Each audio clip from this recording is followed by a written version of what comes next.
Hello everyone.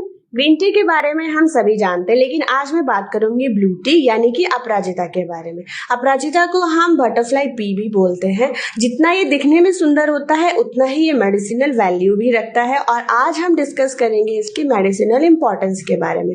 Ayurveda में भी इसके बारे में बताया गया है, जैसे कि अपराजिता टेस्ट में बिटर यानी कि तीखा होता है और नेचर से ये कोल्ड पोटेंसी रखता है यानी कि शीतल होता है, जिसकी वजह से ये बहुत सारे मेडिसिनल वैल्यूज रखता है।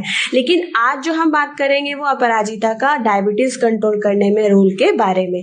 लेटेस्ट स्टडी में ये पाया गया है कि अपराजिता में ऐसे बहुत सारे केमिकल कॉन्स्टिट्यूएंट मौजूद होते हैं जो बॉडी के इंसुलिन लेवल को कंट्रोल करने में मदद करते हैं। यानी कि स्टडी के हिसाब से ये पाया गया है कि अगर कोई पेशेंट डायबिटीज से सफर कर रहा है और खाना खाने के कुछ देर बाद अगर वो अपराजिता के फूलों से बनी हुई चाय पीता है तो उसकी बॉडी में इंसुलिन के लेवल में सुधार आता है और धीरे धीरे वो इंसुलिन के लेवल को डाउन कर सकता है, जिसकी वजह से मार्केट में अपराजिता के फूलों की मांग बहुत तेजी से बढ़ गई है।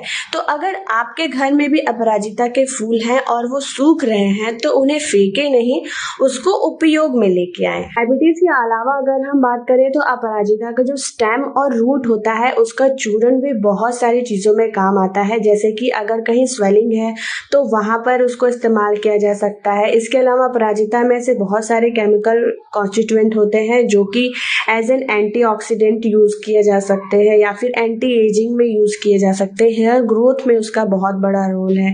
इसके अलावा वो हमारे डाइजेशन में हेल्प करता है, क्योंकि वो शीतल नेचर का होता है, वो हमारे डाइजेशन को इम्प्रूव करता है। लेकिन स्टडी के हिसाब से ये भी पाया गया है कि अगर हम अपराजिता के पौधे से बने हुए टी का ज़्यादा यूज़ करते हैं तो उसके हमें साइड इफ़ेक्ट्स भी झेलने पड़ सकते हैं, जैसे कि हमें वॉमिटिंग हो सकती है और कई बार लूज मोशंस भी होते हैं। तो दिन में 1 कप से ज़्यादा ये एडवाइस नहीं किया जाता है। तो इस तरह से अपराजिता का पौधा बहुत ही यूजफुल होता है और इसके सारे पार्ट से इम्पॉर्टेंट होते हैं, लेकिन इसका मेन यूज जो है वो डायबिटीज में है, जैसा कि हमने अभी डिस्कस किया। अगर आपको जानकारी अच्छी लगी हो तो लाइक करें, शेयर करें और सब्सक्राइब करें। Thank you.